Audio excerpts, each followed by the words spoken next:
வணக்கம். 10ஆம் வகுப்பு கணக்குல 7வது படம் அளவையில் முக்கியமான 2 மதிப்பெண் வினாக்களை பார்த்துருக்கோம்.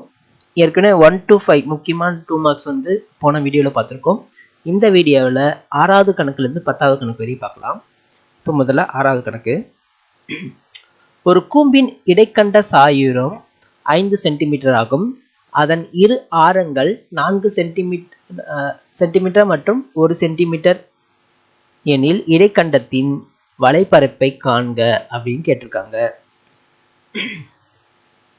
இப்போ என்னென்ன கொடுத்துருக்காங்க பாருங்க. ஒரு கூம்பின் இடைக்கண்ட சாயுரம், இது வந்து இடைக்கண்டமா, இடைக்கண்டம் இப்படி இருக்குமா. ஸோ இடைக்கண்ட சாயுரம் இந்த ஸ்லாண்ட் ஹைட் வந்து 5 சென்டிமீட்டர் அப்படின்னு கொடுத்துருக்காங்க. 2 ஆரங்கள், கீழே இருக்கிற ஆரம் வந்து 4 சென்டிமீட்டரா, மேலே இருக்கிற ஆரம் வந்து 1 சென்டிமீட்டரா. இனி இடைக்கண்டத்தின் வலைப்பரப்பு காண்க. இடைக்கண்டத்தின் வலைப்பரப்புக்கான formula pi capital R plus small R into L. So பையோட மதிப்பு 22/7, கேபிட்டல் ஆரோட மதிப்பு 4, ஸ்மால் ஆரோட மதிப்பு 1, எல்லோட மதிப்பு 5. அப்போ 22/7 இன்ட்டு 4 1 கூட்டினா 5 இன்ட்டு 5, 22 இன்ட்டு 5 5 25 டிவைடட் பை 7, 25 என்ன வரும், 50 50 550 டிவைடட் பை 7ன்னு கிடைக்குது. ஸோ இதுக்கு 7ஆல் டிவைட் பண்ணோம்னா 7 7s are 49, remaining 6 60, 8 7s are 56, remaining 4. So point வச்சுக்கலாம் 40. 5 7s are 35, remaining 5. மறுபடியும் 0 வச்சுக்கலாம். 7 7s are 49. ஸோ அப்போ 78.57 சதுர மீட்டர், சென்டிமீட்டரில் கொடுத்துருக்காங்க, சதுர சென்டிமீட்டர். இதுதான் நமக்கு தேவையான இடைக்கண்டத்தின் இடைக்கண்டத்தின் வலைப்பரப்பு. அடுத்த கணக்கு. ஒரு உள்ளீடற்ற மர உருளையின் வெளிப்புற ஆரம் மற்றும் நீளம் முறையே 16 சென்டிமீட்டர் மற்றும் 13 சென்டிமீட்டர் ஆகும். அதன் தடிமன் 4 சென்டிமீட்டர் எனில் உருளையின் மொத்த புறப்பரப்பு எவ்வளவு அப்படின்னு கேட்டிருக்காங்க. ஓகே, இது உள்ளீடற்ற மர உருளை அப்படின்னு சொல்லியிருக்காங்க. அப்ப நமக்கு உருளை இந்த மாதிரி இருக்குமா.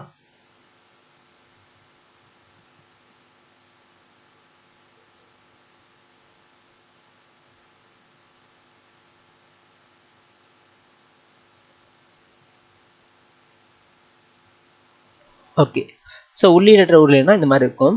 இதில் ஃபர்ஸ்ட் என்ன கொடுத்துருக்காங்க பாருங்க, வெளிப்புற ஆரம். வெளிப்புற ஆரம் இந்த இடத்துல capital R is equal to 16 centimetre மற்றும் உயரம் வந்து நீளம், அதாவது உயரம் வந்து 13 சென்டிமீட்டர். இங்கிருந்து இது வரைக்கும் 13 சென்டிமீட்டர் அப்படின்னு கொடுத்துருக்காங்க. அதன் தடிமன், தடிமன்னா இந்த ஏரியா வந்து 4. அப்போ உள்புற ஆரம் என்னவா இருக்கும், டோட்டலாக இங்கிருந்து சென்டர்லேருந்து வெளியே வரைக்கும் 16. இதை 4 மைனஸ் பண்ணோம்னா உட்புற ஆரம் 12ன்னு இருக்கும். அப்போ நமக்கு என்னென்ன மதிப்பு கொடுத்துருக்காங்க பாருங்க. Capital R is equal to 16, small r is equal to 16 minus 4, தடிமனை மைனஸ் பண்ணிடுறோம், அப்போ 12, h இஸ் ஈக்குவல் டு 13. இப்போ இதில் இருந்து நமக்கு என்ன கேட்டிருக்காங்க, உருளையின் மொத்த புறப்பரப்பு. இங்கே உருளையின் மட்டும்தான் கேட்டிருக்காங்க. அது என்ன உருளை கொஸ்டின் ஆரம்பிக்கும் போது சொல்லியிருக்காங்க பாருங்க, உள்ளீடற்ற உருளை. நம்ம உருளையின் மொத்த புறப்பரப்புன்றனால 2πr into h plus R அந்த ஃபார்முலா எழுதிட்டோம்னா தப்பாயிடும். இது என்ன உருளை, உள்ளீடற்ற உருளை. அப்போ உள்ளீடற்ற உருளைக்கான formula 2π into capital R plus small R into capital R minus R plus H. இதுதான் உள்ளீடற்ற உருளையின் மொத்த புறப்பரப்புக்கான ஃபார்முலா. இப்போ 2 into 22 divided by 7 into capital R ஓட மதிப்பு 16, small r ஓட மதிப்பு 12, மறுபடியும் 16 minus 12 plus 13.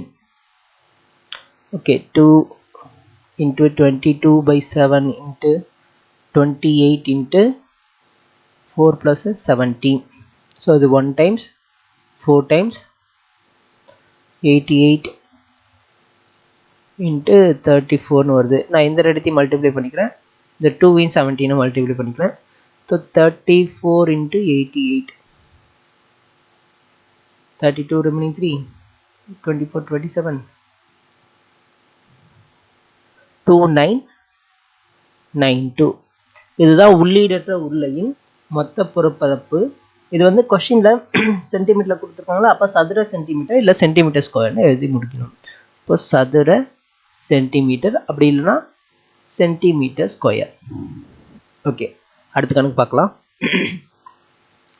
உயரம் 2 மீட்டர் மற்றும் அடிப்பரப்பு 250 சதுர மீட்டர் கொண்ட ஒரு உருளையின் கன அளவை காண்க அப்படின்னு கேட்டிருக்காங்க. ஓகே, இப்போ உயரம் என்ன கொடுத்துருக்காங்க, h is equal to 2 metre.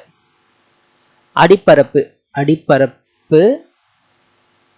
Equal to 250 சதுர மீட்டர். அடிப்பரப்புக்கான ஃபார்முலா, ஸோ உருளையினுடைய அடிப்பரப்பு எப்படி இருக்கும், உருளை எப்படி இருக்குமா, ஸோ அடியில் நமக்கு எப்படி இருக்கும், சர்க்கிள் வட்ட வடிவில் இருக்கும் அதனுடைய பரப்பு. அப்போ வட்டத்தின் ஃபார்முலா என்ன, வட்டத்தின் பரப்புக்கான formula πr square equal to 250 கொடுத்துருக்காங்க. ஓகே, இப்போ என்ன கேட்குறாங்க, கன அளவு கேட்குறாங்க. உருளையின் கன அளவு equal to πr square H. So πr square கொஷின்லேயே கொடுத்துட்டாங்க 250. ஹெச்சோட மதிப்பு கொஷினில் இருக்கு 2. இப்போ ரெண்டுத்தையும் மல்டிபிள் பண்ணால் 500 சதுர மீட்டர். அவ்வளோதான். இந்த அலகுகள் வந்து கரெக்டாக எழுதுங்க. சதுர மீட்டரா, சதுர சென்டிமீட்டரா, மீட்டரா இல்லை சென்டிமீட்டரா அப்படின்றத பாருங்க. எப்பெல்லாம் பரப்புன்னு கேட்குறாங்களோ அப்போ சதுர மீட்டர், சதுர அப்படின்னு வரும். எப்பெல்லாம் இங்க கன அளவு கேட்டிருக்காங்க, சதுர மீட்டர் வராது, கன அளவுகள், கன மீட்டர் இல்லை மீட்டர் கியூப். ஸோ மீட்டர் கியூப்னு எழுதிங்க. கனம்னா 3 டைமென்ஷனா, ஸோ அப்போ மீட்டர் கியூப். இதுக்கான ஆன்சர் 500 மீட்டர் கியூப். அடுத்து, இரு கோளங்களின் ஆரங்களின் விகிதம் 4:7 எனில் அவற்றின் கன அளவுகளின் விகிதம் காண்க அப்படின்னு கேட்டிருக்காங்க. ஓகே, ஸோ கோளங்களின் ஆரங்களின் விகிதம் R1 is to R2 equal to 4:7 அப்படின்னு கொடுத்துருக்காங்க. அவற்றின் கன அளவுகளின் விகிதம், அப்போ கோளத்துக்கான கன அளவு ஃபார்முலா தெரியணும். ஸோ கோளத்தினுடைய கன அளவு ஃபார்முலா என்ன, 4/3 πr கியூப். இதுதான் நமக்கு கோளத்துக்கு கன அளவுக்கான ஃபார்முலா. ஸோ கோளத்தின் கன அளவுகளின் விகிதம் equal to 4/3 π R1 cube is to 4/3 π R2 cube. ஓகேவா, இந்த 4/3 ஒரே மாதிரி இருக்கு, கேன்சல் பண்ணிடலாம். பையும் ஒரே மாதிரி இருக்கு, கேன்சல் பண்ணிடலாம். இப்போ R1 கியூப் பண்றோம், 4 cube is to 7 cube. 4 cube பண்ணா 4 நாள் 16, 16 நாள் 64, 7 49, 49 7 343. இதுதான் நமக்கு தேவையான கோளத்தின் கன அளவின் விகிதம். அடுத்து 10ஆம் கணக்கு. 12 சென்டிமீட்டர் ஆரமுள்ள ஓர் அலுமினிய கோளம் உருக்கப்பட்டு 8 சென்டிமீட்டர் ஆரமுள்ள ஒரு உருளையாக மாற்றப்படுகிறது. கவனிங்க, இந்த மாதிரி ஒரு உருளை, சரி, இது வந்து ஒரு கோளம். இதை உருக்கி என்னவா பண்றாங்க, 8 சென்டிமீட்டர் ஆரமுள்ள ஒரு உருளையாக மாற்றப்படுகிறது.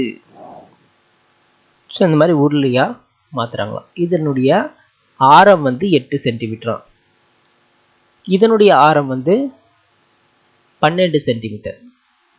ஓகே, இப்போ உருளையின் உயரம் காண்க அப்படின்னு கேட்குறாங்க. இந்த மாதிரி ஷேப்பை உருக்கி இந்த மாதிரி மாத்திட்டோம்னா இதனுடைய ஹைட் என்னவா இருக்கும் அப்படின்னு கேட்குறாங்க. இப்போ இதில் இருக்க எல்லாத்தையுமே உருக்க போறோம்ல, அப்போ இதை வந்து இதனுடைய கன அளவு தான் நம்ம கண்டுபிடிக்கணும். அப்போ உருளையின் கன அளவு என்னன்னு பாருங்க. உருளையின் கன அளவு 4/3 πr கியூப். இது என்ன ஷேப்புக்கா மாத்துறாங்க, சாரி, இது வந்து கோளம், கோளத்தினுடைய கன அளவு 4/3 πr கியூப். இது என்ன ஷேப்புக்கா மாத்துறாங்க, உருளையோட வடிவத்தில் மாத்துறாங்க. அப்போ உருளையின் கன அளவு πr ஸ்கொயர் h. இப்போ இங்க ரெண்டுத்துலையும் பை வந்து காமன், ஓகேவா, அது எதுவும் பண்ணாதீங்க, கேன்சல் பண்ணிடுங்க. 4/3 இன்ட்டு ஆர் கியூப். ஆரோட வேல்யூ என்ன, இங்க கோளத்தினுடைய ஆரோட வேல்யூ 12. அப்போ 12 கியூப் அப்படின்னு எழுதிக்கலாம். ஈக்குவல் டு இங்க உருளையினுடைய ஆரம் என்னவா இருக்கு, 8. அப்போ 8 ஸ்கொயர், 8 இன்ட்டு 8ன்னு எழுதிக்கலாம், இன்ட்டு h. அவ்வளோதான். இப்போ சால்வ் பண்ணோம்னா நமக்கு ஹெச்சோட வேல்யூ கிடைச்சிடும்.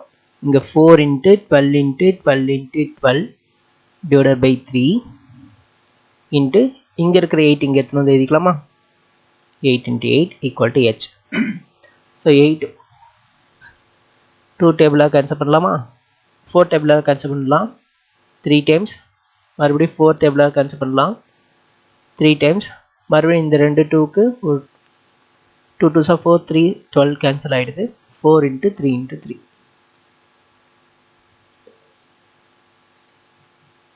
So h is equal to 4 into 3 into 3 4 3s are 12 12 36 h is equal to 36. இப்போ அளவு என்ன வரும் அலகு சென்டிமீட்டர் சென்டிமீட்டரா சதுர சென்டிமீட்டரா இங்க ஒரே ஒரு டைமென்ஷன் தான் கேட்டிருக்காங்க பரப்புன்னு கேட்டிருந்தா தான் சதுர சென்டிமீட்டர் வந்திருக்கும் இங்க h உயரம் மட்டும் கேட்டிருக்காங்க அப்போ 36 centimetre. Okay, thank you. Thanks for watching. Please subscribe our channel.